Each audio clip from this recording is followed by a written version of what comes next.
This webinar is brought to you by APLA, the Malaysian Family Medicine Specialists Association, and the MIMS Education. We'd also like to acknowledge the Academy of Family Physicians of Malaysia, Philippine Academy of Family Physicians, and the Hong Kong Doctors Union, the Singapore Medical Association, and the National Healthcare Group Polyclinics for their gracious support of today's activity. In the overview of the webinar, it is known to everybody that the arthritis or arthritic conditions or musculoskeletal conditions are the leading causes of disability. By recent WHO data, this is more common than mental and behavioral diseases, causing long-term disability. Therefore, you can understand the importance of musculoskeletal disorders. And many countries do not have adequate number of rheumatologists. The patients have to go to the GPs, primary care physicians, and other allied healthcare manpower or human resource who actually are their first contact and sometimes even for long-term follow-up. Therefore, it's important that we share the expertise between rheumatologists and the primary care doctors. Today's focus will be on management of osteoarthritis, rheumatoid arthritis, psoriatic arthritis, and gouty arthritis, which are some of the commonest ones. So, the overview of the webinar, I must say that the important faculty in this are Professor Janguli, who will be talking on rheumatoid arthritis management. Professor Keith Lim will be speaking on osteoarthritis. Professor Peter Nash will be speaking on psoriatic arthritis. Professor Paulo Lorenzo will speak on gout, followed by which there's going to be question and answer discussion. And there's also this is also for your information. There are also accreditation. The details are given in a slide, which you can see quickly. So, and in addition to that, you will be also taking part in the Q&A discussion, and there'll be questions for polling. So before I start the session, there can be a pre-webinar test polling questions. Can it be displayed, please?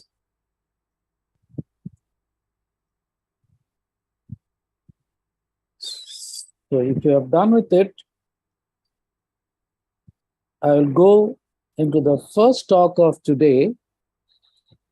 Will be done by, so you can see that most of you are using your mobile phones, some of you are using laptop, and few others on desktops.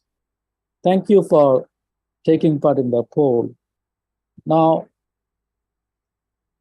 I'll be starting the session today with Professor Keith Lim, who will be talking on osteoarthritis, on some of the current data and guideline management or update on predominantly on osteoarthritis of knee, what works in OA, encouraging conservative management in the primary care level. Professor Keith Lim's biodata will be displayed quickly.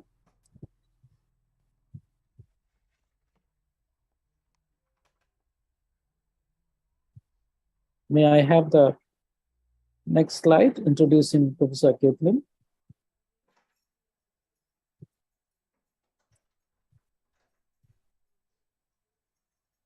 So, Professor Lim is a clinical and head of the Department of Rheumatology at Western Hospital and the University of Melbourne, Footscray Hospital. He's also the head of osteoarthritis clinic, or SBO HK Orthopedics at St. Vincent's Hospital, Australia. I now invite Professor Keith Lim to deliver his talk on osteoarthritis management.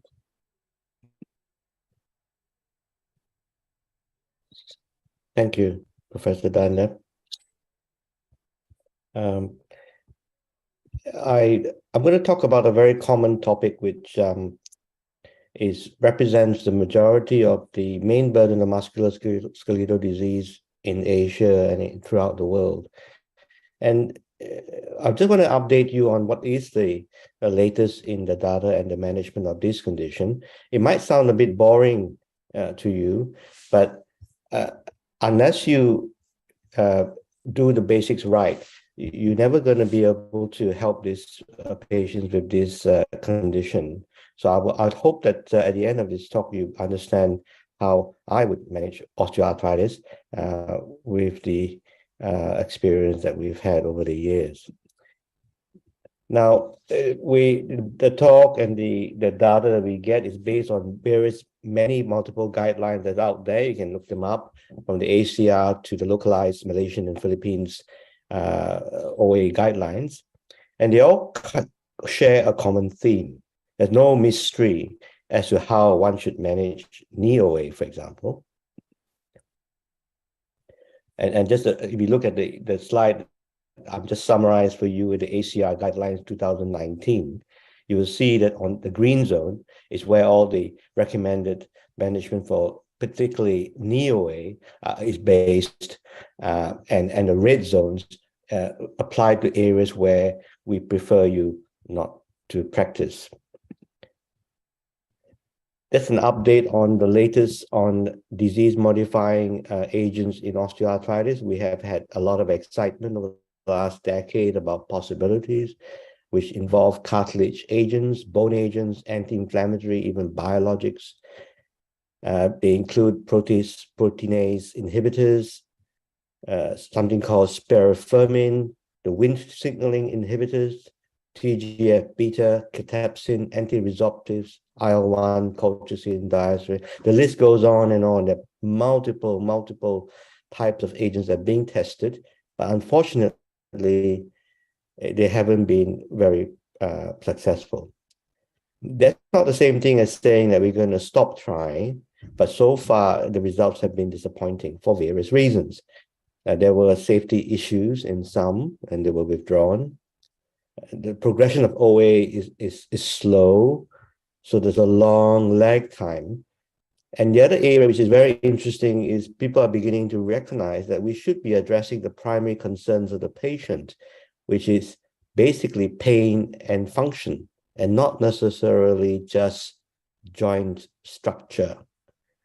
And we've been obsessed in a way with joint structure without really addressing what patients really care about. And the other thing that's very important to note also, the osteoarthritis in the patient groups are very heterogeneous, and measurement of outcomes and progression or non-progression, response or non-response can be very difficult to nail down. And then finally, because of the long lag time and large numbers of involved, costs of drugs can be exorbitant to justify intervention. I just want to highlight a few things which are important to say. There is no strong recommendation for the routine use of arthroscopy for osteoarthritis of the knee. There is no strong evidence for routine use of hyaluronic or hyaluronic acid injections in advanced knee OA. And there is no strong recommendation for the use of PRP injections. The following recommendations are still valid for the management of knee OA with some qualification. So intra-articular steroids and aspiration of joints, appropriate short-term use of NSAIDs, particularly for the younger patient for flares, and in the case of hand OA, chondroitin and topical agents. The mainstay of treatment of arthritis of the knee is with primary care, with the GP and physiotherapy and the nurse practitioner. This involves a proper assessment of the patient, a degree of assurance, education, very important, weight management, exercise appropriately, and activity with good attention to quadriceps muscles, the management of important comorbidities, particularly diabetes, obesity, hypertension, heart disease, and so on. It's very important to have medication safety, and then finally, have a criteria for surgery with appropriate timing for surgery.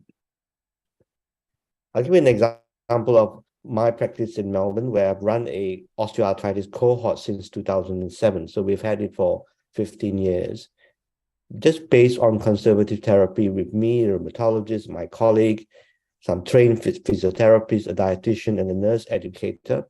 And we've been doing this for more than a decade.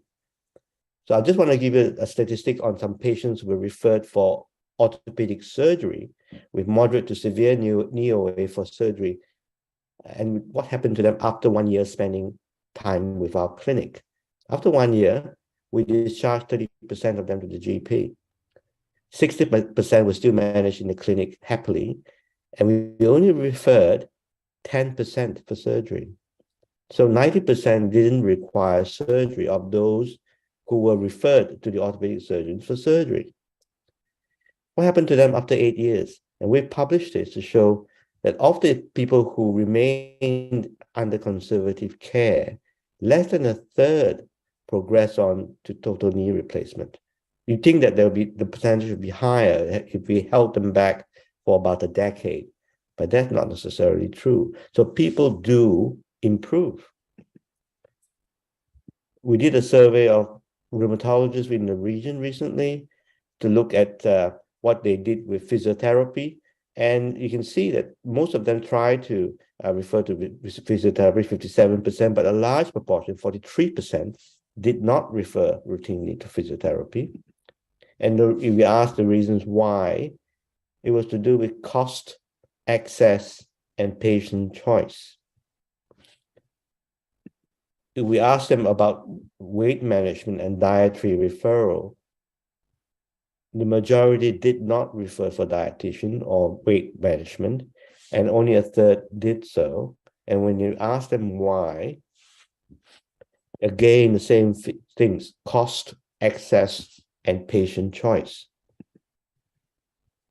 So I just want to remind you of all the guidelines that exercise and weight management are the mainstays of the management of osteoarthritis of the knee.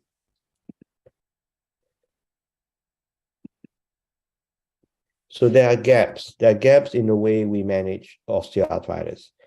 And I think the gaps refer to access to specialists and education, access to physiotherapy, I'll add orthotics, dietitian, and interested multidisciplinary care and pain management.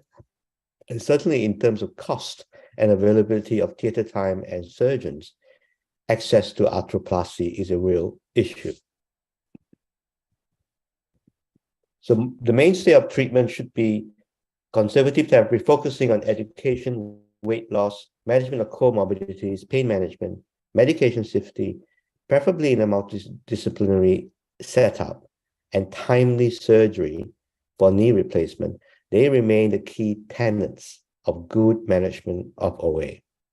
OA should be managed in the community, and primary care doctors and their teams hold the key, and they should be empowered to look after the patients.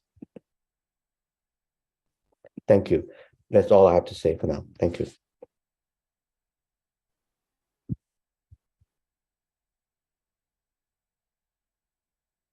Thank you, Professor Lim, for such a short and sweet presentation on osteoarthritis management.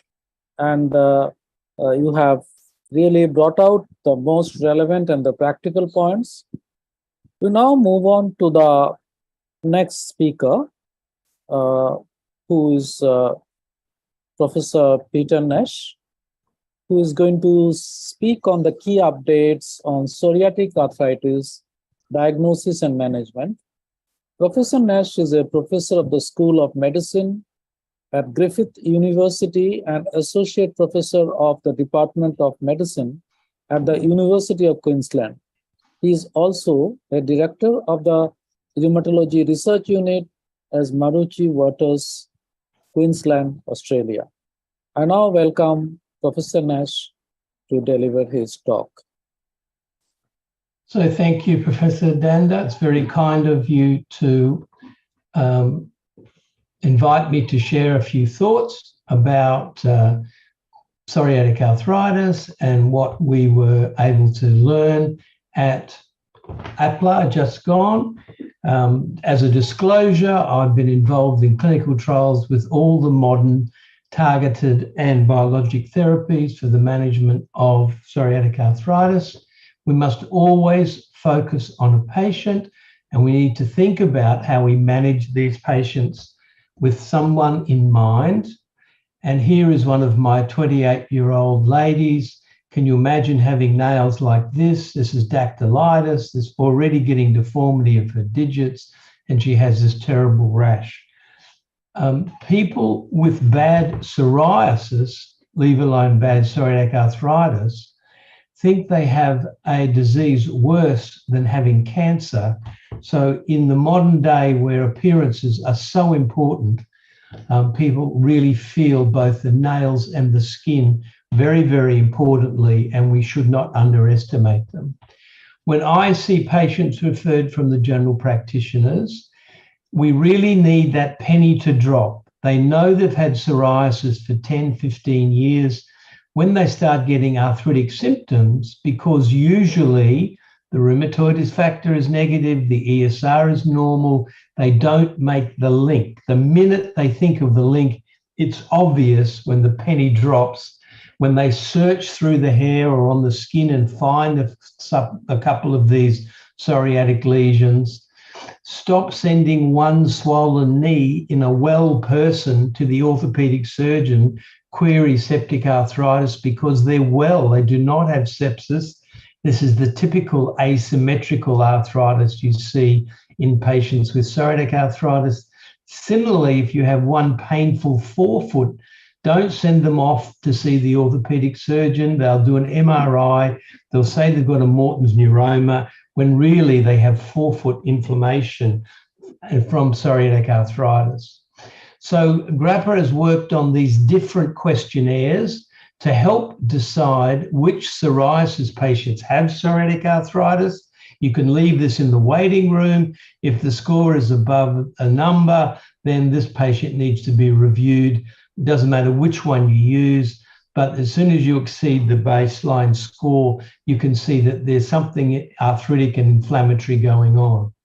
Now, the one key take-home message for everyone in general practice, and I'm sorry for that, if the nail is involved, the odds ratio of having the disease is 60 times higher. So the minute you see nail involvement, if they're musculoskeletal symptoms, think about psoriatic arthritis, because the nail is really an enthesis. The nail bed is where ligaments and tendons attach. These are the kind of features in psoriasis, like perianal and scalp and intergluteal. These are and nails in particular, these are the patients who have psoriatic arthritis. And it's important to think about diagnosing them. If you have this dactylitis, this sausage toe, sausage finger, 20 times more likely to have psoriatic arthritis. And that's the other take-home message from APLA. This is a multi-domain disease. You can have a symmetrical arthritis, although it's not common, it's seronegative. Very much more common is oligoarthritis, 1 or 2 or 3 or 4 joints. You can have axial, you can have enthesitis, and you can have dactylitis, painful swollen digit. And you can also have a mutilating form, which fortunately now is very rare. Nails involved, classically, you have psoriatic arthritis of the DIP joint. There are only 2 conditions that involve the DIP joint, not rheumatoid, osteoarthritis and psoriatic arthritis, when the nail is involved. You can have spondylitis. It can look very much like ankylosing spondylitis, but it tends to be asymmetrical with unilateral sacroiliitis. And these patients have lots of aches and pains and lots of inflammation in all their attachments, which we call enthesitis. Now, the treatment guidelines that GRAPPA has published and others, EULAR, talks about these different domains and the therapies that have now been proven to be effective in each domain. So you can individualize, the rheumatologist can individualize their choice of therapy for the patient's domain that's involved, concomitant medications, concomitant illnesses. Now, why is it important to involve the rheumatologist early? Because there's a window of opportunity about 6 months or more where if you get that person started on advanced therapies, they have 5 times less damage, they have a much higher chance of getting into drug-free remission, having less deformity and better function. So send those patients on.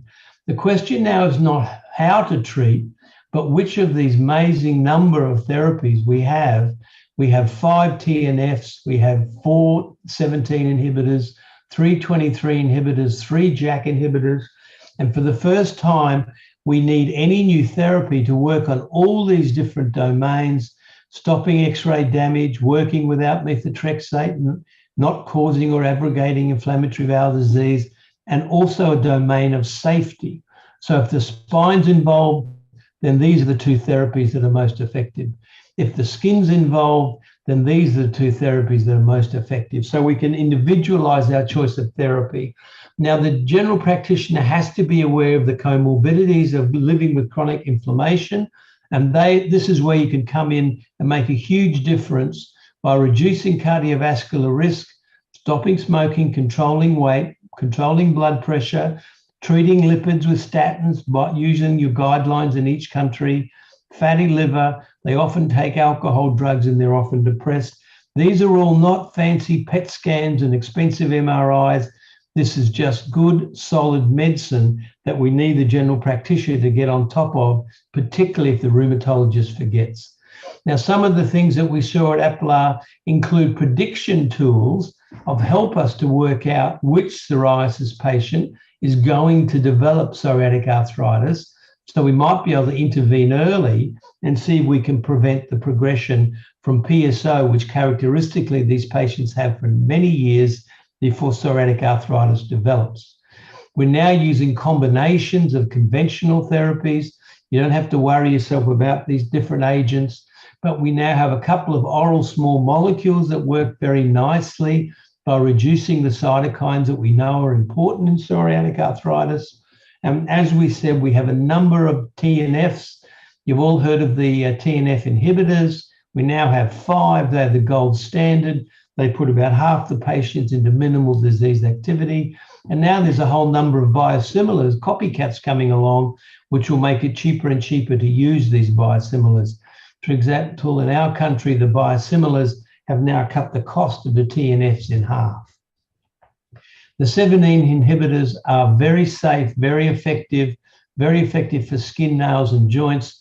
And we now have a couple of head-to-head studies against the TNFs to show us which is the most effective and which is the safest agent.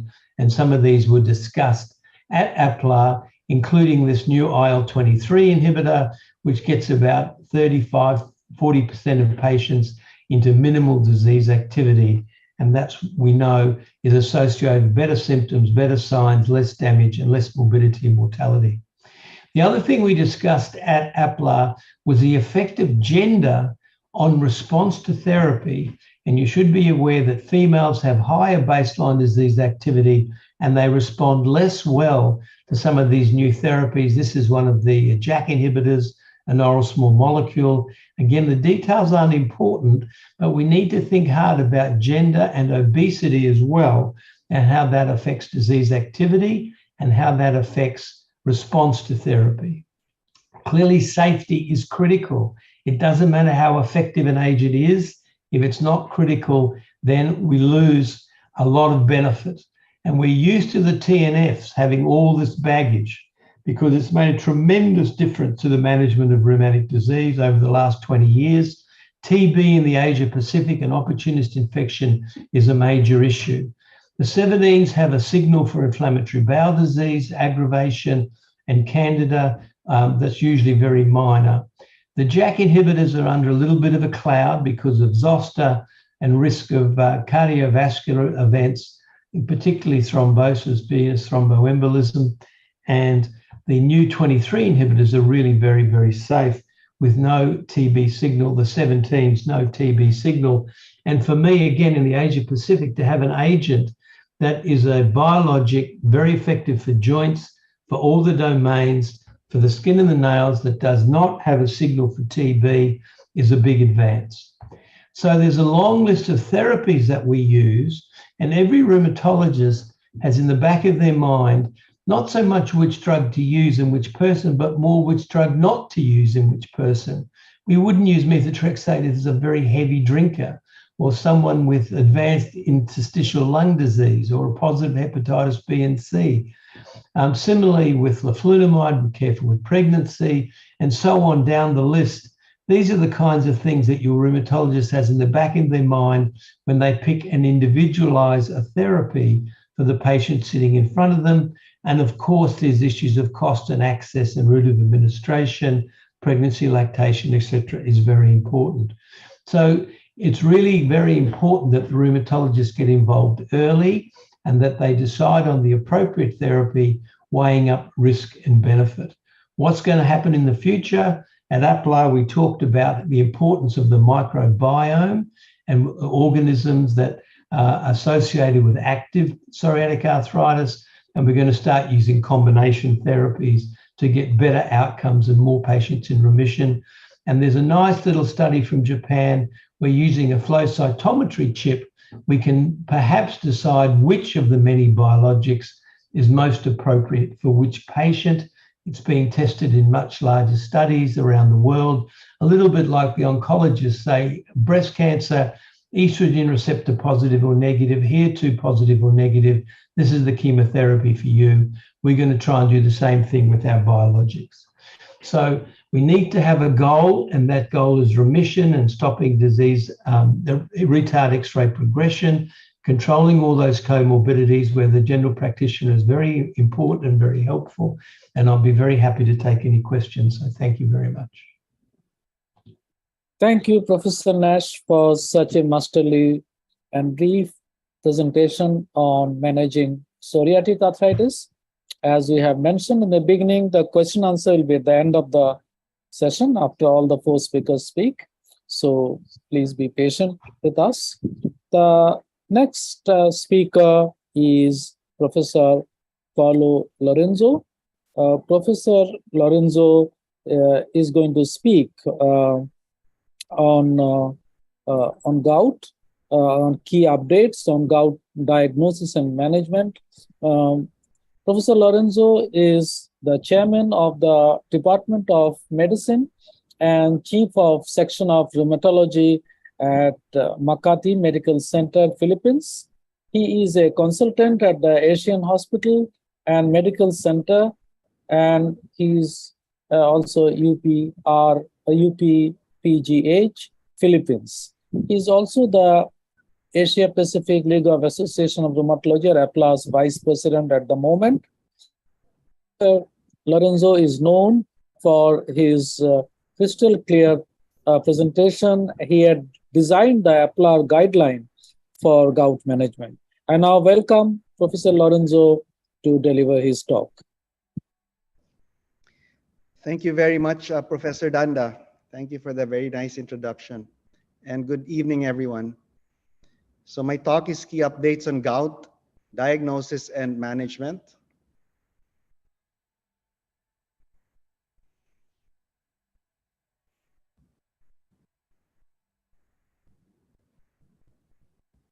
So gout is the most common form of inflammatory arthritis globally. And over the years, the prevalence of gout has been increasing throughout the world. And currently, the worldwide prevalence range of gout in the 60 to 69-year age group is 1.15 to 8.8%, depending on which country was doing the survey.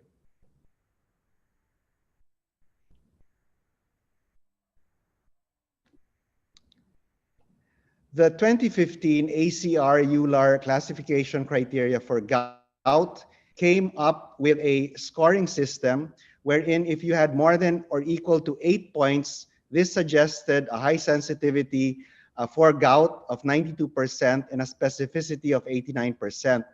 These included clinical criteria such as the pattern of joint involvement. If you had the ankle or your midfoot which was involved, you'd get a score of 1. And if your first metatarsophalangeal joint was involved, you get a score of 2. If you had clinical evidence of tophus, then you'd get the highest score of 4. For blood tests, your serum urate level would get a score of 4 if it was more than 10 milligrams per deciliter.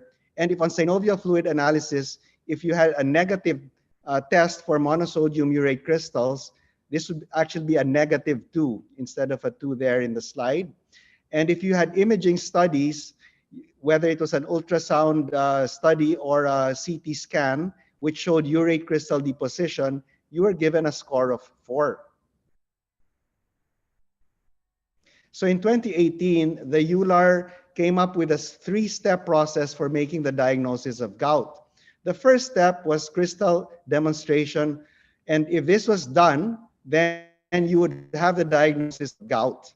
If that was not satisfied or fulfilled, then you would go to step 2, wherein you would look at the clinical picture with biochemistry.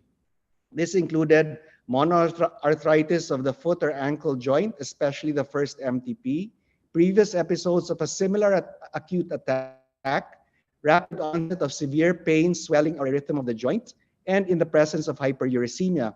If still you did not fulfill any of these criteria, you would go to step 3, wherein imaging could be used. And if your ultrasound showed, for example, the double contour sign or tophi, which shown on the right lower side of the slide, then you could make the diagnosis of gout.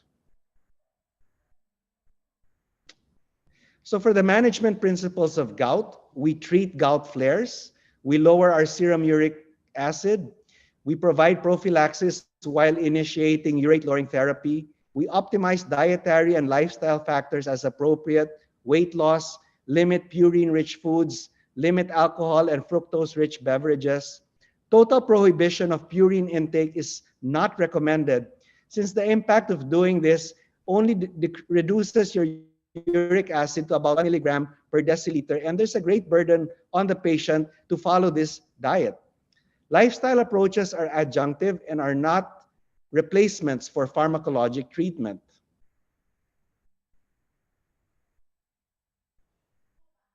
In 2021, the APLAR crystal-induced arthritis special interest group came up with a 2021 clinical practice guideline for the treatment of gout. And these I will discuss in the next slides. The overarching principles for the guideline, we had 3, but it was the second one which played a role in one of the talks in the recently concluded APLAR gout symposium. So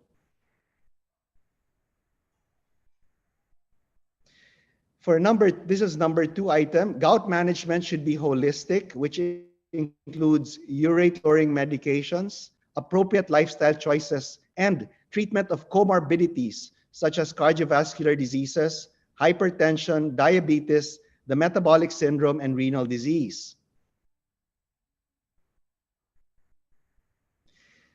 So this was a topic in the APLAR Gout SIG Symposium, the management of gout beyond pain and urate-lowering therapy by Dr. Vaidya from Nepal. And he mentions the association of hyperuricemia and gout with a metabolic syndrome, wherein people with metabolic syndrome had a higher mean urate of 0.57 milligram per deciliter. And the causal role of uric acid in the metabolic syndrome presented with several pathophysiologic mechanisms, such as increased oxidative stress, inflammation, insulin resistance, and apoptosis. So a practical way to use this limited data is to actively screen for the metabolic syndrome in your patients with gout and hyperuricemia, and recognize the bidirectional relationship between metabolic syndrome and uric acid, and large-scale trials are needed to determine the benefit of urate-lowering treatment in gout and the metabolic syndrome. So for the treatment of asymptomatic hyperuricemia, for this guideline, for those with hyperuricemia and hypertension, the group recommended against urate-lowering treatment to reduce the risk of major cardiovascular events or mortality. And among patients with asymptomatic hyperuricemia and chronic kidney disease, there was insufficient evidence to recommend for or against urate-lowering treatment to reduce the risk of mortality, major adverse cardiovascular events, and to prevent progression to end-stage kidney disease. Insufficient does not mean it is not helpful. There is just not enough evidence.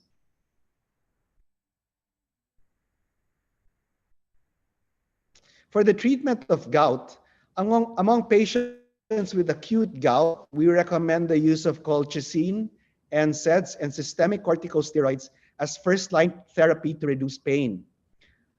We recommend a low-dose regimen of colchicine of 1.5 to 1.8 milligram per deciliter over a high-dose regimen of 4.5 to 4.8 milligram per day to reduce pain.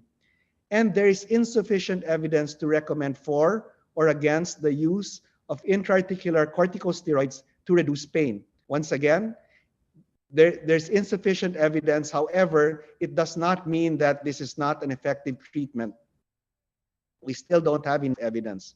And among urate-lowering therapy naive patients with gout, there is insufficient evidence to recommend initiating urate-lowering treatment during an acute attack or initiating after the acute attack or the flare.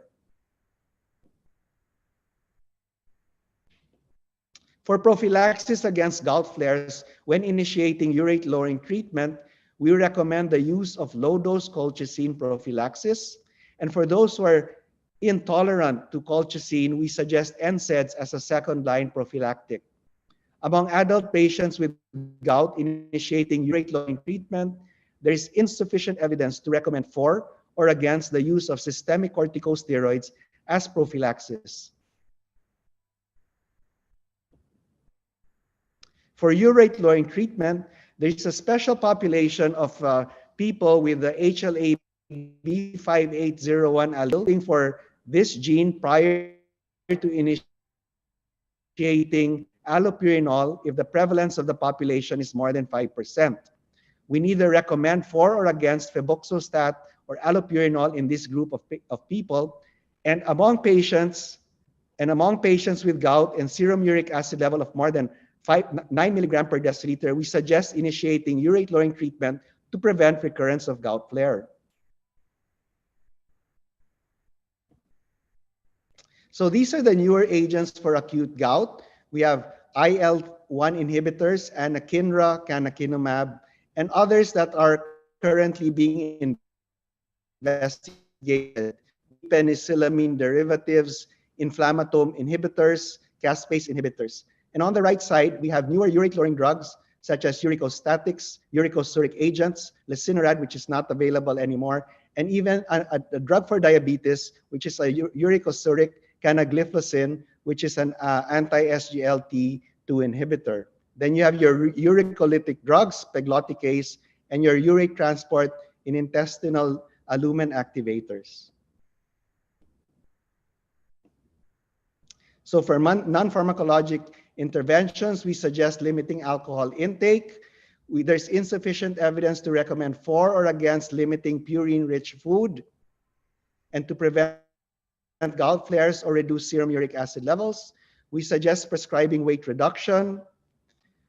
There's some evidence for acupuncture in patients who are intolerant to any of the standard of care in anti-inflammatory medications for pain relief. There's insufficient evidence for the use of herbal medicines in the treatment of pain in gout. And so this is just a table of the different guidelines from the American, British, and European guidelines and the APLER guidelines They're basically similar. It's just that some of the medications are available in different regions of the world, and these are mentioned in each particular guideline. So Western lifestyle trends have led us to eat more, eat worse, and move less. And these have a direct effect on hyperuricemia and gout. This has resulted in the obesity epidemic and the metabolic syndrome and the medicines used to treat these.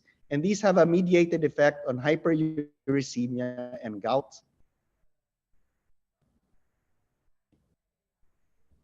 So the traditional dietary approach of low purine diet is not recommended anymore. And there are evidence-based healthy cardiometabolic diets, such as the Mediterranean and the Stop Hypertension diets, which have shown a serum reduction of 2.1 milligram per deciliter and 1.29 milligram per deciliter in those with hyperuricemia, respectively. And finally, young onset gout was discussed. We know that the prevalence is increasing worldwide, and there's an increasing trend towards younger onset. And adult young onset gout is defined as less than 30 or less than or equal to 30. And the independent predictors of such are a positive family history, male sex, obesity, intake of sugar-sweetened soft drinks, and an elevated serum urate. There's a different presentation of the disease, polyarthritis versus and less podagra. And the implications of this are atypical presentations, associations with obesity, higher serum uric acid levels. However, there is a lower percentage of diabetes, hypertension, and coronary artery disease, which provide a window of opportunity for treatment of both these and gout. So I shall end here. Thank you very much. Thank you, Professor Lorenzo, for such a comprehensive and practical description on how to manage gout. And you have really covered every aspect of gout. And now I would ask the audience to type your questions on the Q&A, and you can keep doing it. And after the fourth speaker, whom I am inviting now, we will have the question and answer discussion. So thank you, Professor Lee, for joining us. Professor Ganguly is one of the very popular rheumatologists among the Asia-Pacific colleagues of ours. He is a professor and director of the Institute of Rheumatology and Immunology at Peking University, China. He's also the past president of APLAR. He had published more than 400 articles in peer-reviewed journals, including the top-end ones like Nature Medicine, Lancet Rheumatology, Immunity, Science, JAMA Network Open, and so on. I was fortunate to interact with him as a colleague in APLAR on many occasions, and also collaborate with him on rheumatoid arthritis. I also had a good luck to visit his center. Professor Lee, above all, is a great human being, a great physician, and a great rheumatologist and a leader. I now invite Professor Lee to deliver his talk on key updates on rheumatoid arthritis, diagnosis, and management. Professor Ganguly, please. Okay, thank you, Prof. Danda, for the kind introduction and the invitation to come to this webinar. Apologize to have a problem with the Zoom technically. Can I share stop the background slides?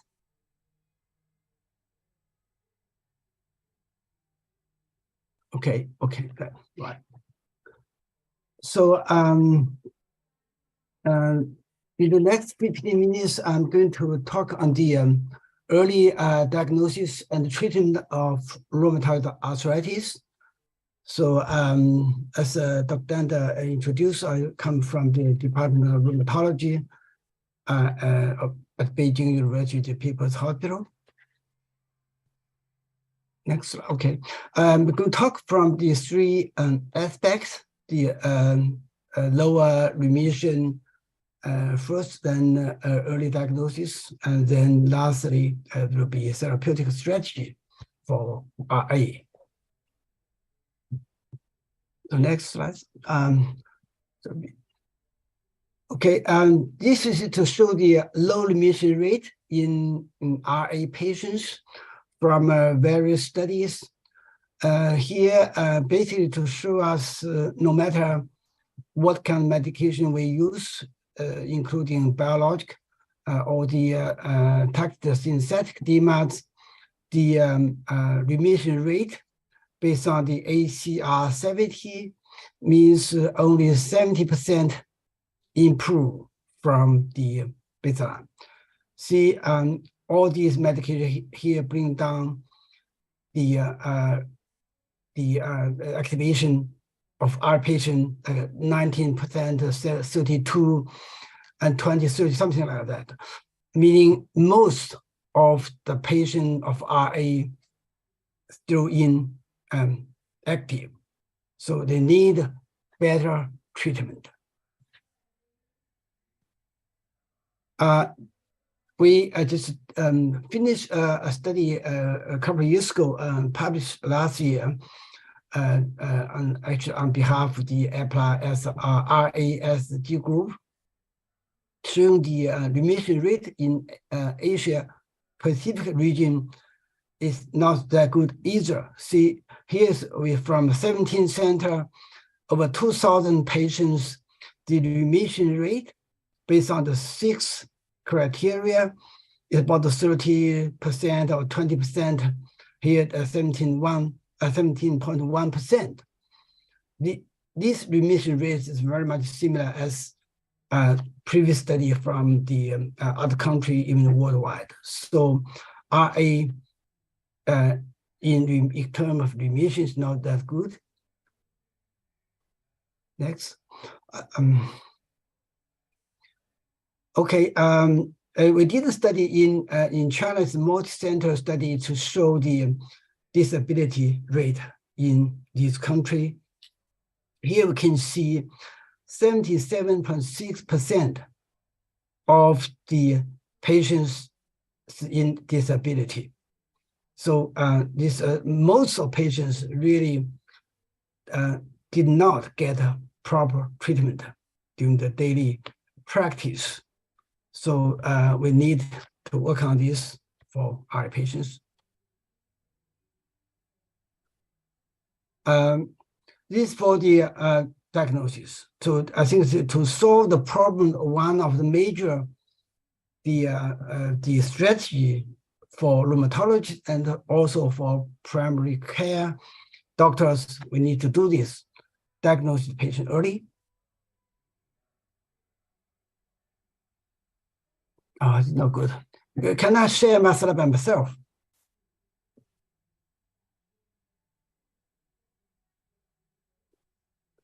Okay, so it'll be much easier. Okay, thank you.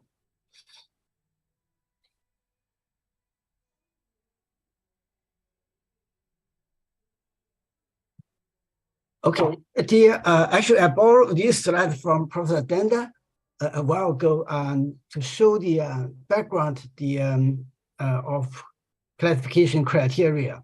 Here we show you for RA diagnosis, we have the different criteria from early 1958 until now. So the different criteria have different items to show, but from here you can see at the very beginning, say many years ago, we lack of the biomarker, lack of knowledge about the disease. So the in 1987 we don't have a CCP antibody, and 2010 we have CCP antibody, but the method is quite complicated.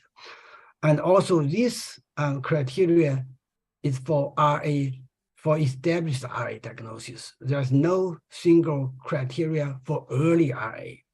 In 2012, we published a multi-center study to show the how to diagnose early RA. So this is the criteria. So there are 5 items included in this criteria. 3 manifestations: morning stiffness, polyarthritis, and arthritis of hand joint. So those 3 are the arthritis only you can see from hand. The 2 items here is RF, rheumatoid factor, CCP. It's pretty easy to remember 3 clinical items, 2 lab tests. So that's the sensitivity and specificity.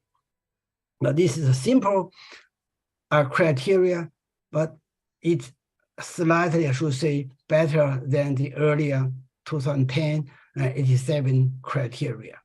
But those, as I mentioned, are rather complicated in terms to use. So it's easier to use in the daily practice.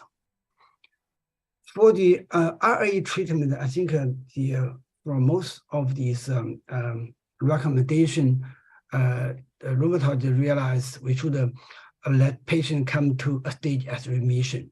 So that's the first step. Then we think about the deep remission. We should keep patient come to a relatively clinically remission better than the just a pain relief. That's not enough. Then the next step will be sustained remission. So finally, the patient should come to see like a sustained deep remission for probably most of the patient. But nowadays, we need to work on this. Only some probably a deep remission, but in a few years later, the situation may be changed. Then how do we evaluate if patients is in remission? Previously, there are different criteria. You can see from here, we use this in different publications. But all these criteria need a calculation. It's not be able to use actually in daily practice. So because you have to measure, give a number to use the even VAS to measure the Boolean criteria, but the clinically deep remission criteria, CLIDR, show us there's no swelling, no tender, ESR and the CRP normal. So those 4 items easy to remember. You don't need anything to measure, to calculate. So this is almost a normal joint. I think most of the patients should come to CLIDR criteria. So it's easier to remember also.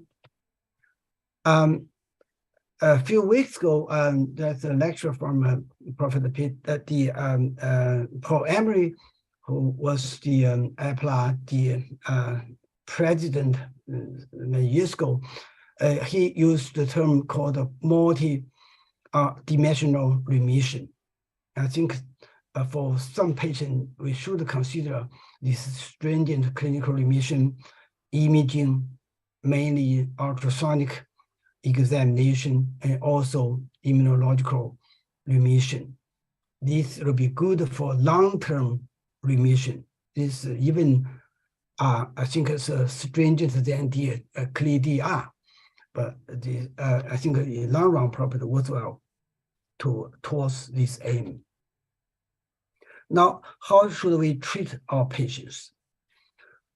From many, the Society of Rheumatology, I think most of the doctors agree, the aim of RA treatment, we should aim at remission. The ambition for all, not only new, I would say for all patients probably, should try to bring patient come to a remission. So I think that's the aim of the treatment as a rheumatology or primary care doctors. Show you briefly about this EULA recommendation. That's the task force group. So here I actually, Professor Peter Nash and myself was in that committee to discuss the EULA recommendation. I just show you a few slides as the recommendation. So firstly, the aim of our treatment should be at the best care and the shared decision between doctors and patients. Here, I would say probably doctors should recommend our method to patients, not just listen to the patient's idea. So that's my interpretation here. And also here, rheumatologists are the specialists to diagnose RA and for the primary care for the RA patient. After diagnosis, I give the medication, then patient may come back to our primary care doctors to look after the patient to follow up.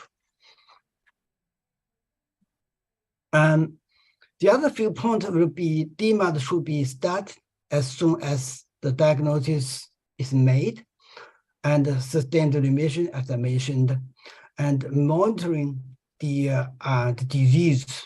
So every 1 to 3 months. For some patients, maybe 1 month, some in the relatively stable stage, maybe 3 months. But don't leave the patient too long without the revisit your clinic. For the steroid in these recommendations, clearly tell us short-term low dose. So don't leave glucocorticoid on RA patient for too long. Mostly will be less than 3 months. That's the for probably most of the patients. And the last recommendation here, I would say the reduce and stop the steroid first, then we can consider the sustained remission, consider reduce other drug like DMARD. So stop steroid first. That's the main point from this number 11, the item. This slide shows the side effect of steroid. And main point here is to tell us there's no safe dose of glucocorticoid, even less 5 milligrams per day. Here's another cohort also still can give us higher infection rate. So this data based on a huge number of RA patients from 2 Medicare cohort. So the data is very convincing. So not keep patient on steroid. That's the main point. Here a study from Japan, actually by Professor Tanaka, tell us the deep remission, sustained remission are very important. I wouldn't tell you the detail here, but this is what we should do for deep and sustained remission for our patient use all different medication.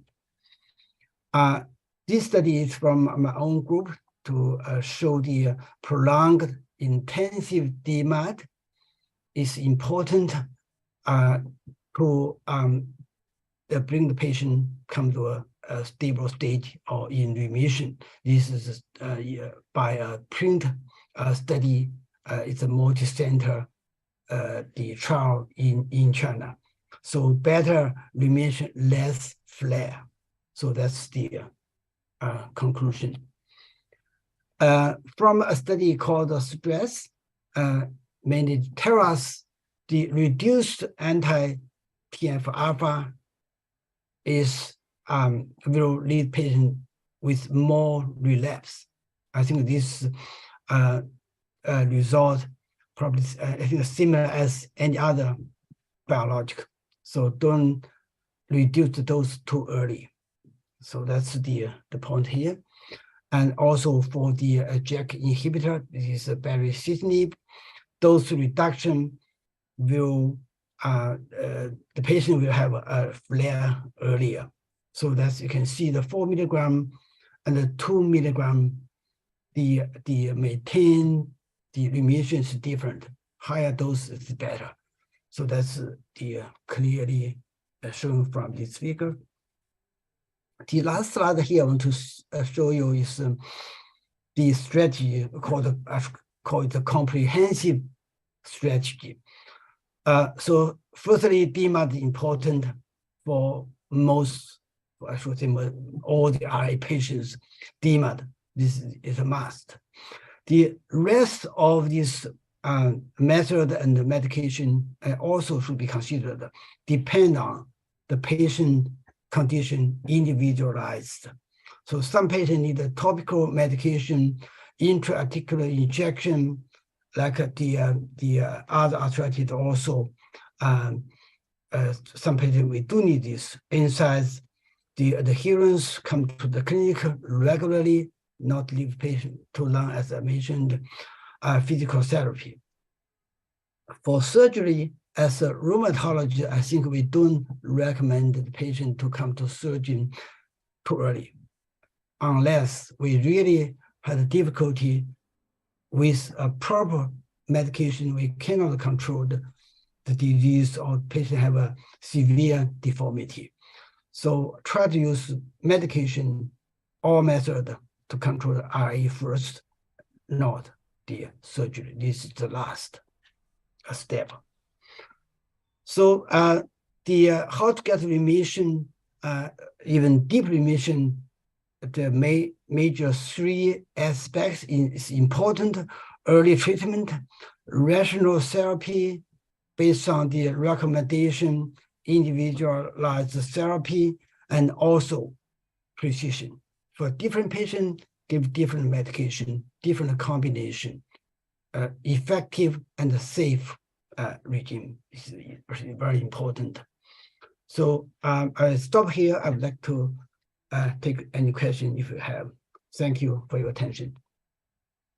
Thank you, Professor, for such excellent presentation on rheumatoid arthritis, early diagnosis and management.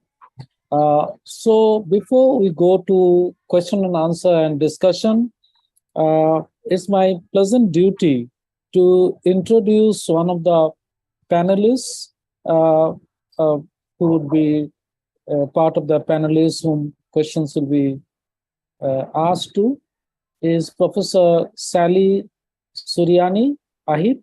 She is the head of family medicine specialist services in Samarahan Division and Kota Samarahan Health Clinic, Sarawak, Malaysia. She is also a council member of the Family Medicine Specialists Association.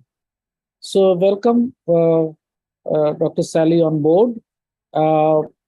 So we have a good number of questions are lined up here. Before I go to the questions, I would first have an audience poll question, and after that, to all the questions addressed to the panelists from different quarters, including the audience. And then finally, we'll have another audience poll question. So to start with the audience poll question, I have the first question is to be displayed here. Do you have rheumatologist colleagues to whom you can refer your patients with arthritis? Yes or no? Can I have the question being displayed here, or the poll question?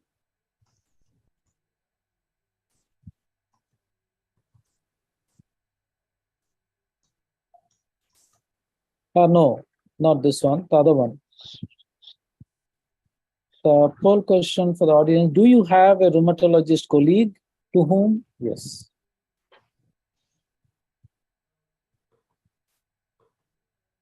So it doesn't take much time. I'm sure you have done it by now. A very practical poll question.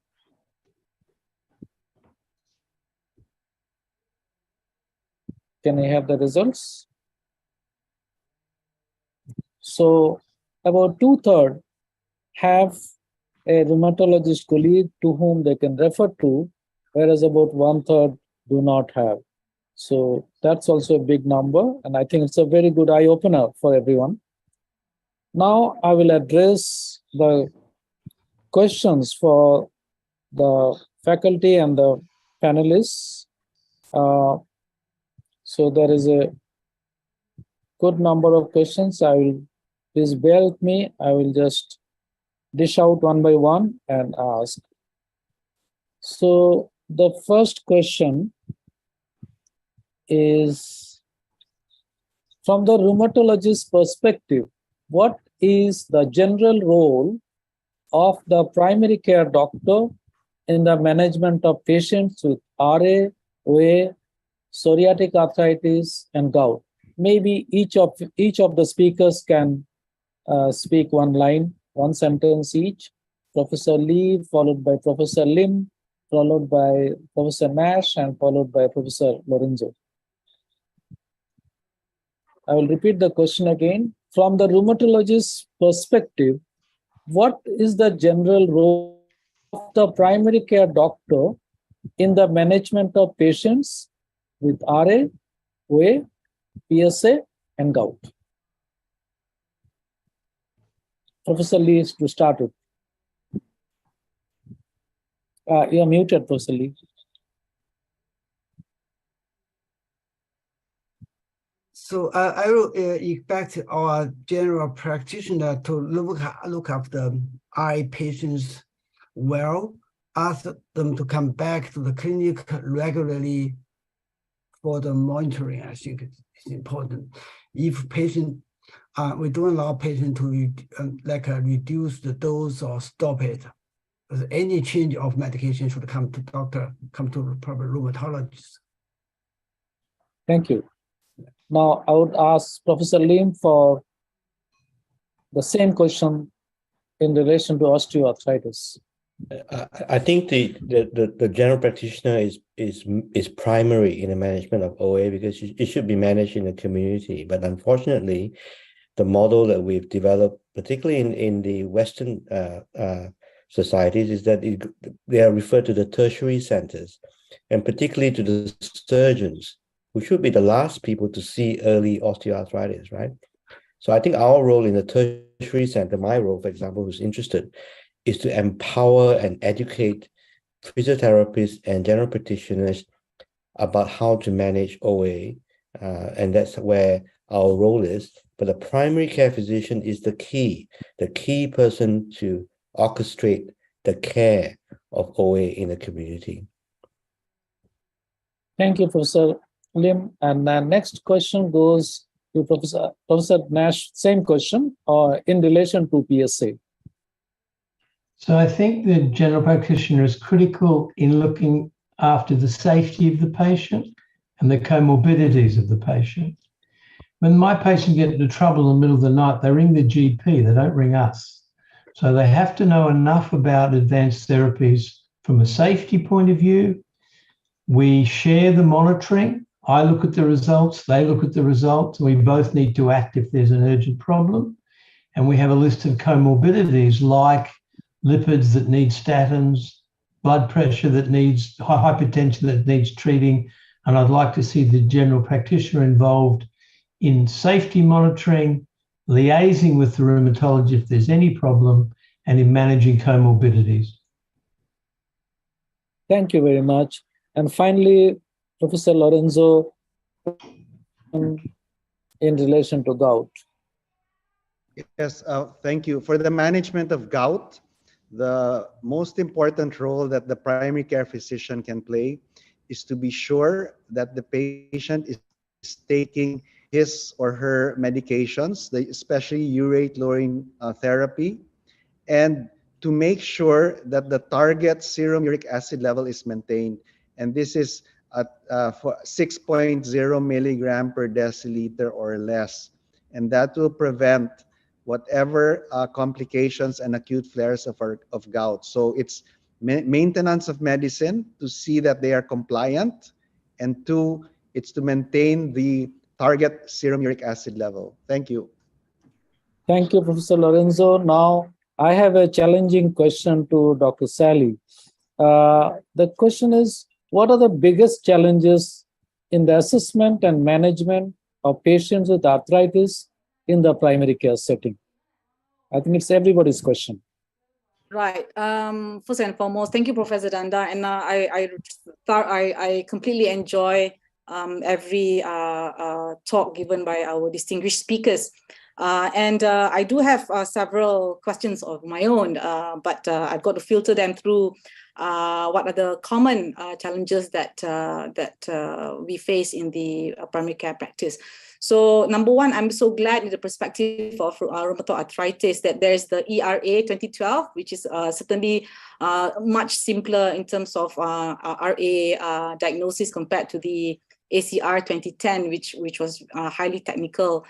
Because we run a really busy public primary care setting, so we don't have much time to really calculate the scores and all that. So we do have a challenge in like distinguishing RA and OA, especially in the middle-aged women. Because in the 50s, they do have the age onset overlaps, and their clinical presentations are actually fairly similar. They do have morning stiffness. Previously, we talked about an hour. Now, according to the ERA 2012, it's 30 minutes. Then you have polyarthritis, you have arthritis of the hand. So how do we, is there any other clinical tips, versus biochemistry where we can distinguish between RA and OA among these middle-aged women? So I probably go on with a few other challenges, and the speakers could probably address at the end of the, the challenges that I would like to pose. Is that all right with all the speakers? Yeah, I think so. Okay. And in regards to gout is really very common in primary care. And we would escalate the allopurinol to the target serum urate level. And according to the guideline that you just shared, Dr. Lorenzo, it's that you can go up to the maximum of 900 milligrams per day. And we titrate based on the ZKD stage. I believe that still stands. So oftentimes in the primary care, we actually do face seemingly recalcitrant uric acid levels. Even as you go on maximum, for some reason they just don't seem to come down as you would like. So is there anything that we're missing out in the primary care level? Are we talking about, are we supposed to restrict? But you mentioned that we're not supposed to restrict or avoid purine diets. So is there anything else that we miss out or that we're required to do in order to better manage the serum uric acid levels to target before we then talk to our rheumatology colleague? So that's the gout perspective. Yeah. And in regards to the osteoarthritis, I really enjoyed your talk as well, Prof. Lim, and I concur that you said that the primary care team are key persons because in all guidelines, it's level 1 evidence for exercise as well as weight management. As much as these are not expensive and these are effective, but we have a terrible time, emphasizing that it works. And sometimes the practitioners themselves may not thoroughly believe in it because oftentimes patients will say they have done it, they've gone to the physios and it doesn't seem to work. And one of the challenges is actually to get the patients to come to the MDTs because they do have transportation concerns. All the seniors would have to wait for their children to drive them to therapies. So I wonder if there's any sort of standard home-based exercise prescription that you would institute or prescribe to your OA patients. And I think I would like to go on with in this perspective of psoriatic arthritis, Professor Nash. Clearly, you mentioned that we must look hard for skin manifestations, but in your experience, or probably could advise how often would patients present with joint symptoms before they have skin manifestations? Because that's probably one reason why we are also not looking into the diagnosis of psoriatic arthritis. If we had looked hard, could that still be a psoriatic arthritis? So it's a very good question. About 75% of patients have skin first. About 10% have skin and joint at the same time, and about 15% the joints come before the skin. So the very large majority have skin for a long time before they develop PSA. And that's why we're so keen at looking at what are the triggers, what can we prevent, who are the patients at risk, and can we intervene very early to prevent progression. So the answer to your question is something like 15% have joints before skin. It's not very common. Thank you. I think Dr. Sally has bombarded all the four with questions. Can we have now Professor Lee, Professor Lim, and Professor Lorenzo one after the other? Anyone to start with? To respond to her queries on Professor Lee on the morning stiffness duration and the changes in the guideline. Yeah. Okay, thank you. That is a very good question, really. I think to distinguish RA and OA, because you mentioned about the elderly or middle-aged person, the main point will be, I think, two. One is we need to take care to look at, to see the clinical manifestation carefully, the clinical feature. Second will be the lab parameter. So for the first one, for RA and OA, the RA, is the joint size, the PIP, the wrist maybe, not hardly DIP, but not that often. The RA more bilateral, things like this. So of course, there are some other features. For lab test, most of the lab using RF and CCP. I know some department using other antibodies like AKA, APF. Those will help the diagnosis also. We have some other biomarkers also. In terms of the morning stiffness, really for that criteria, half an hour, we really compare half an hour and 1 hour. So there's no much difference. So RA patient in half an hour most likely indicates this patient is with RA.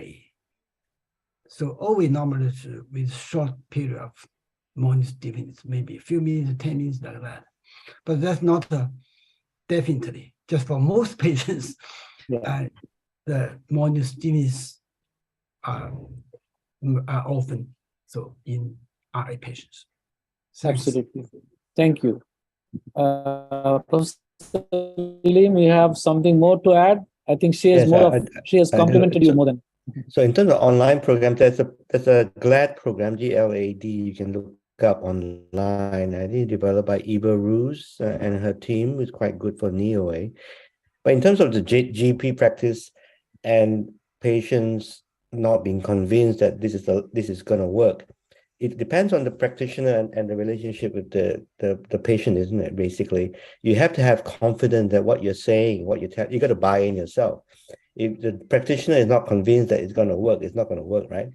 So we all know, why did it improve? A lot of patients come to me and I tell them it's a conservative way instead of surgery. They say, oh, I didn't realize there was an alternative. No one said there was an alternative. They just said I had to have surgery because my X-ray looks terrible. There is an alternative. So you offer an alternative with confidence that it's going to work, and you give them time. With time, they will adjust. And so that's what we call the contextual effect. You care for them, you listen to them, and then you give them time to think about it, and things change. But if you have no confidence, you have 2 minutes to consult and you send them away, it's not going to work. So that's how I feel is lacking in the busy practice to manage chronic conditions like OA. You need to listen to your patient.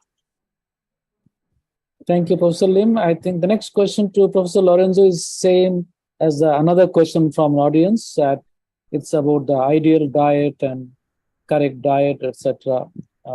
Can you respond to that? So the issue about the diet, so I had mentioned in my talk that if you are very strict with your purine intake, it will only bring down your uric acid levels to approximately 1 milligram per deciliter, which may not be sufficient enough to make sure you reach your target level of less than 6.0 milligram per deciliter, which is why they recommend, and this is evidence-based, the other diets like the cardiometabolic diets, and you can look them up, they have been shown to decrease your serum uric acid levels more than just being very strict about your purine intake. And these are the Mediterranean diets and the diet to stop hypertension. And these are more palatable and they are long lasting and long term, and they keep your weight down. So I'd like you to look into that. And then there are questions about the type of food that you eat, if they will increase the uric acid levels. For me, vegetables and have, it says oxalate in, there's a question, oxalate in fruit, tea can make gout worse. No, there's no evidence for that. And so actually, please eat your veggies and eat a healthy diet, you know, and actually treat and manage the gout as I had described in my talk. Just a comment on the maximum dose of allopurinol. Dr. Sally had mentioned up to 900 milligrams. I'd really, although some people have used that dose, I'd be very cautious about going that high. Maybe you can go, if it's allopurinol, go up to 300 milligrams a day. If that is not controlling your uric acid, you ask the patient in your own way if they are compliant with taking the medicine. That's very important because compliance is very poor among patients taking urate-lowering treatment for gout, especially when they feel well and normal. If you're sure that they are compliant and you're still not controlling your uric acid level, then try another urate-lowering treatment. If you tried allopurinol, try febuxostat and see if that will help. Okay, so that would be my answer for now. Thank you. Thank you very much. We have quite a few other questions lined up here. So one question is, if you have to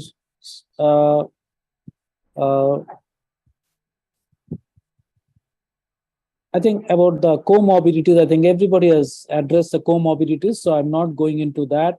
All the speakers have given important emphasis on controlling comorbidities. There's a question here.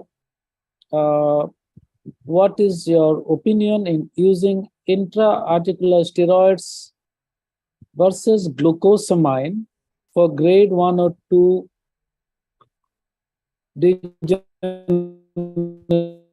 arthritis for pain relief? I do not know if Professor Lim wants to address that. Yeah. Firstly, with glucosamine, I mean, I think it's cheap, it's readily available, and sometimes what we're looking for in a pragmatic sense for an incurable disease is you're looking for a positive responder. Okay. So I think I take a pragmatic approach. If somebody wants to use it in early disease and use it for a month or 6 weeks and it doesn't work, you're wasting your money. But if they swear by it, I don't see why I would stop it. But the evidence is mixed. It's not great, okay? But only for medial compartment of the knee, right? Not for any other compartments. As far as intra-articular steroids is controversial, the studies that were shown to show that it was harmful as well as didn't really help compared to placebo were terrible studies, awful studies. They were given regularly 3 monthly for 2 years, whether they responded or not. Who would do that? We only treat if they respond, and we repeat only if they respond. So we picked out the positive responders. Don't keep giving it if they don't respond. So there is a role, but you got to monitor them, repeat once. If you don't respond, don't keep doing it. So that's how I would play it. And unfortunately, I'm sorry to say, the studies are terrible. Right. Somebody asked an interesting question. Does Leschnahan syndrome gene play any role in early onset gout? Professor Lorenzo.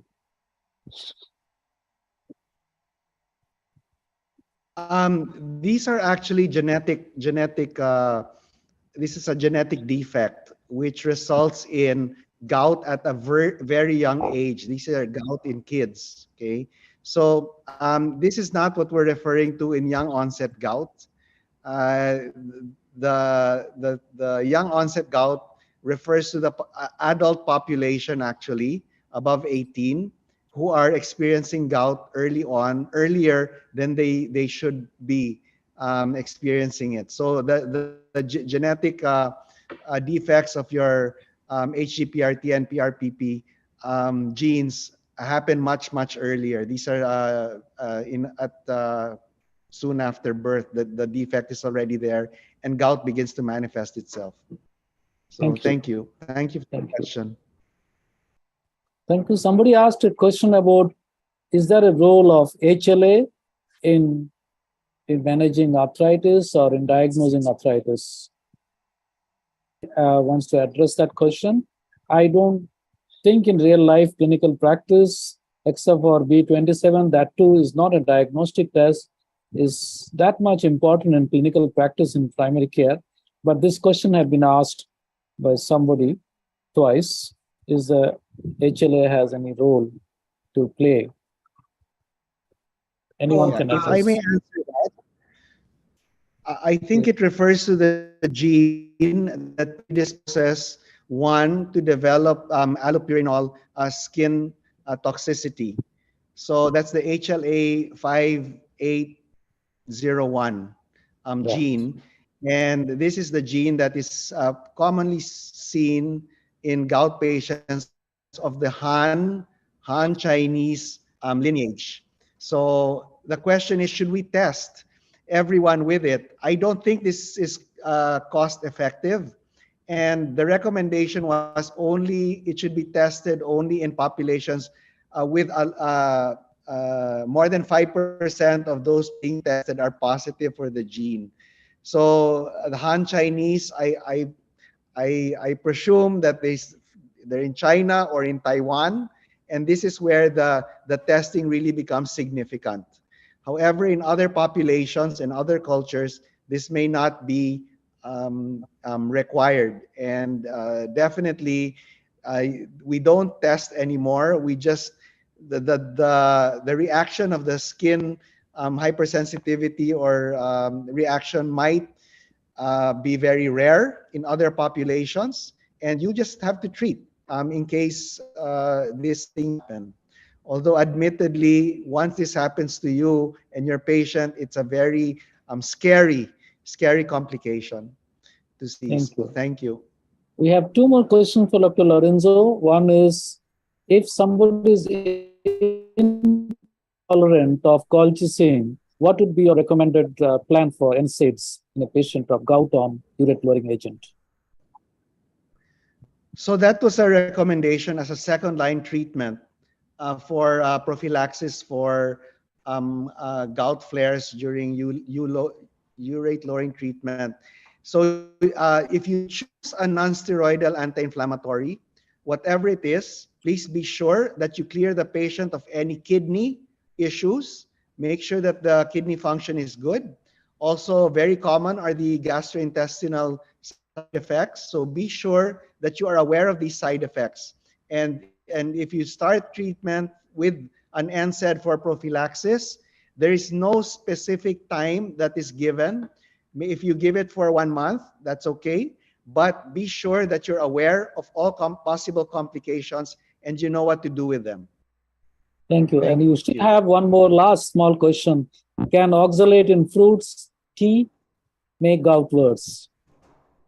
There's no evidence for that. So please enjoy your fruits and your tea. A very interesting question again.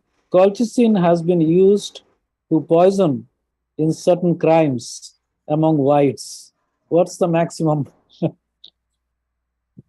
Oh, the When they question has used to give disappeared. it colchicine intravenously 1 gram, it would cause bone marrow suppression, and that would be your death, I presume. You would be overcome by sepsis or something. But I think it would have to be at very high doses intravenously.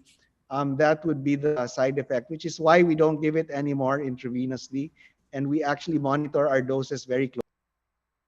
Thank you. Now, come back to Dr. Sally, the other faculty interaction here. Let's focus on the patient referral system. When should a GP or a family doctor consider referring an arthritis patient to a rheumatologist? Anyone, starting with Dr. Sally, and then others can respond to it. When, or maybe the rheumatologist can respond, when should a family physician should refer a patient with arthritis to a rheumatologist? Is it every patient or some patient? Who are they? No, number one, as you mentioned in the introduction, many countries do not have enough rheumatologists. Yes. And for example, in Sarawak State, which is a state in Borneo Island, Malaysia, we only have, I think, 5 manning the entire state, which is as big as Peninsular Malaysia, if everyone's familiar with the Malaysian map. So, and most of them are in the southern territory of the entire state. So it's impossible to sometimes we can't reach to the rheumatologist much. So I think number one, among the primary care practitioners, we need to be able to ascertain articular and non-articular manifestations. We need to make sure, we need to identify arthritis of different pathologies, and particularly in the aspect of inflammatory and autoimmune. It is beyond the primary care management. And like what the rheumatologists have all emphasized, for example, rheumatoid arthritis, we must refer early. But there are some concerns also when the patients are in the remote areas and they couldn't get themselves to the rheumatologist to have DMARDs started for them. I wonder what other would the rheumatologists encourage or support telemedicine, with consultations through the phone and DMARDs to be started to patients in the remote areas. This is something that we probably need to look at, because patients in the remote areas might not be able to get to a rheumatologist. So what happens then to these patients? So the primary care doctors must identify the kind of cases that must be referred, particularly our RAs, our psoriatic arthritis, where DMARDs or disease-modifying agents are not available in most or all primary care settings. But the common ones, for example, gouty arthritis as well as osteoarthritis, I think it could primarily be managed in the primary care setting, and where we come to an impasse where patients don't seem to respond to our uric acid lowering agents. We would need second agents or newer drugs which are not available in the primary care setting. That is when we should have lower threshold for shared care. And for osteoarthritis, I think as what Professor Lee mentioned, I think we should also convince ourselves that non-pharmacological interventions such as exercise as well as weight management are all level A evidence to which we should endeavor to orchestrate this multidisciplinary intervention. So I think in the perspective of primary care, that is what we must know, and where we could manage, where we need to have a shared care, and where we should actually get our rheumatologist colleagues in early and not late. That is my point of view. Thank you very much. The last question before I go to the next poll. is linked to what you exactly said, Dr. Sally. What are the thoughts regarding the role of telemedicine in the management of patients with arthritis? I must say here that the APLAR has a telemedicine guideline which has been published, and it is going to be updated further in near future. Before others can respond, I want to say one difficulty in telemedicine, which was discussed during making the guideline, is that if there is no primary care doctor at the patient end during telemedicine consultation with a rheumatologist, sometimes there may be miscommunication and misunderstanding, which can give rise to complications. So it is better to have a bulk telemedicine consultation with the primary care doctor sitting with his patients, where he or she needs opinion from a rheumatologist. So this is a question not been addressed in many of the telemedicine's guidelines. So I will now open this for one or two comments. Time is running out, and maybe one or two comments on telemedicine in relation to management of arthritis patients at primary care level. Any of the panelists, please respond. So our country is huge, and we've been doing telemedicine for 7-10 years now. But we always insist where we can, and I understand where you can't, it's better than nothing, that the patients come down and get examined properly once. Because it's not even the joints that you find pathology, it's cardiac murmurs, it's abnormal lymph nodes, it's big liver, thyroid lumps, it's all the things that the patients didn't even know they had, which will really determine whether they live or die in the future, well apart from their joints.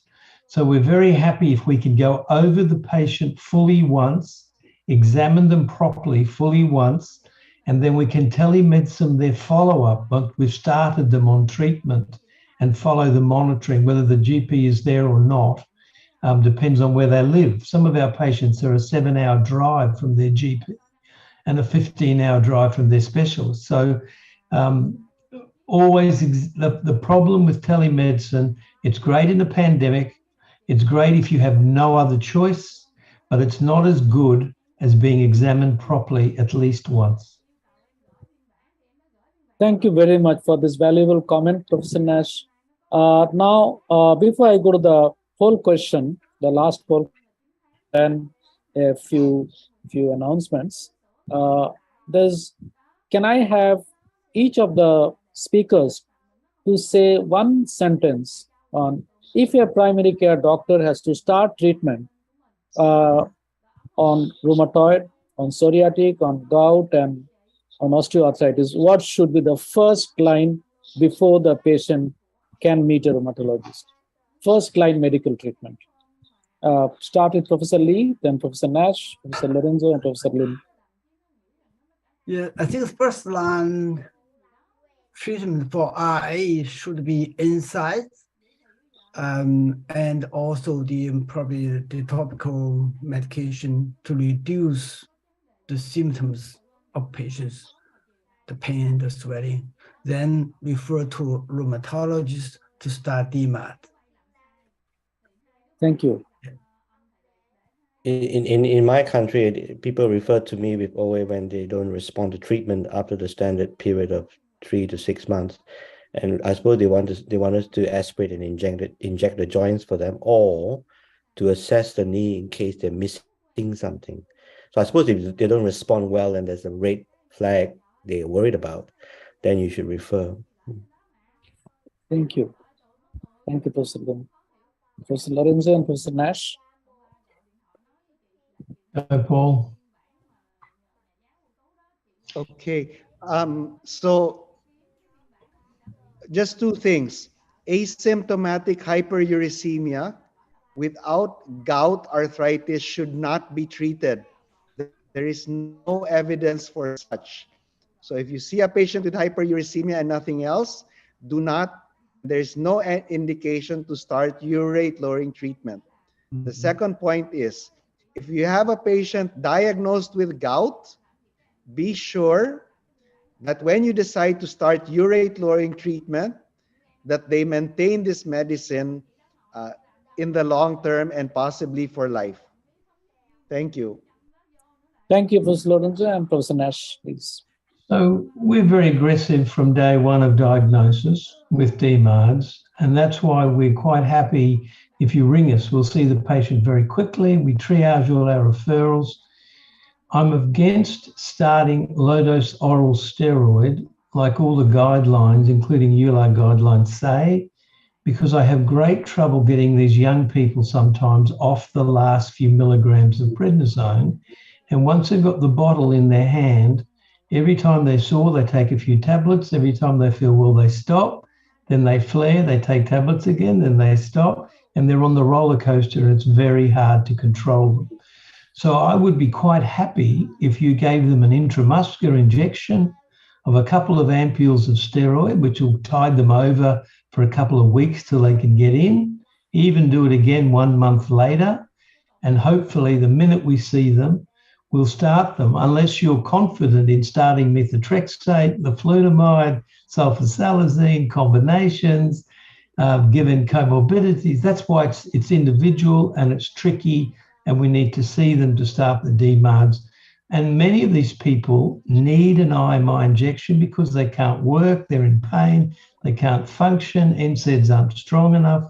So that would be my suggestion. It'll probably be different in every country. Thank you very much. Thank you, everyone. Now we have the last poll question. It can be displayed. And after that, we have just a 1 minute housekeeping announcements. Can I have the last poll? Yes, please. Which of the following have you frequently encountered in your clinical practice for the GPs? Is it OA, is it PSA, or is it gout? It should be multiple choice, not single choice.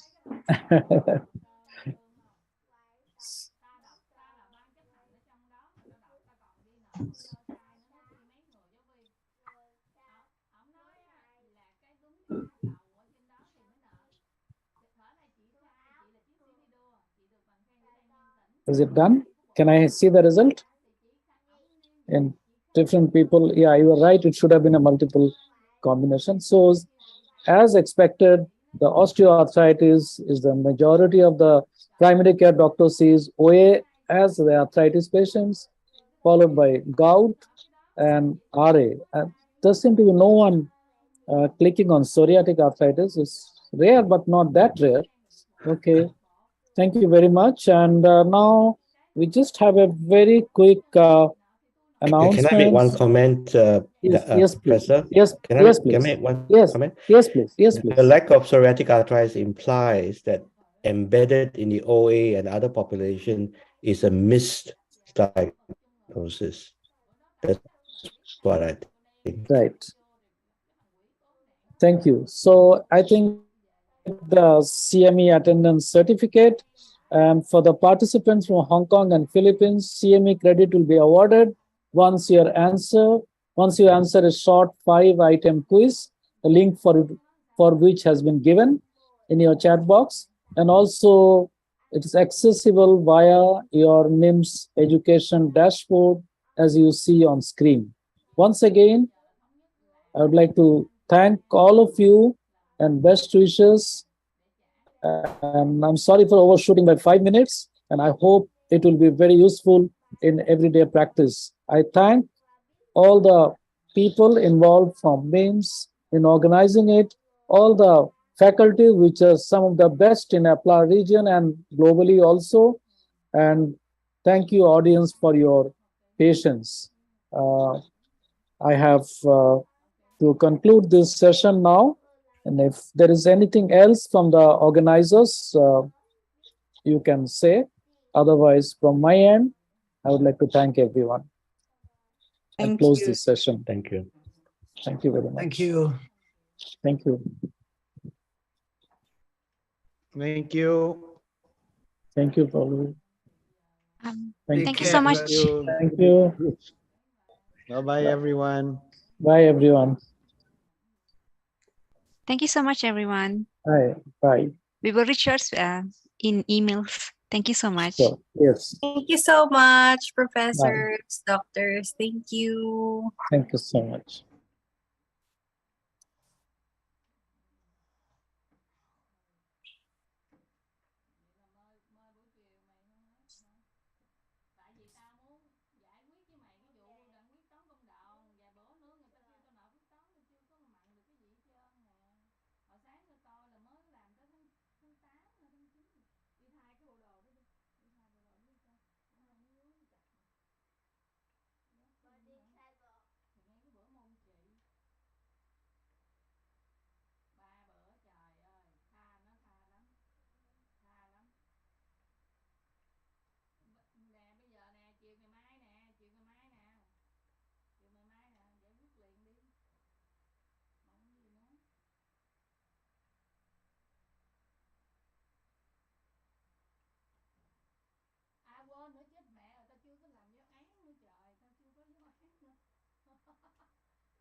there you have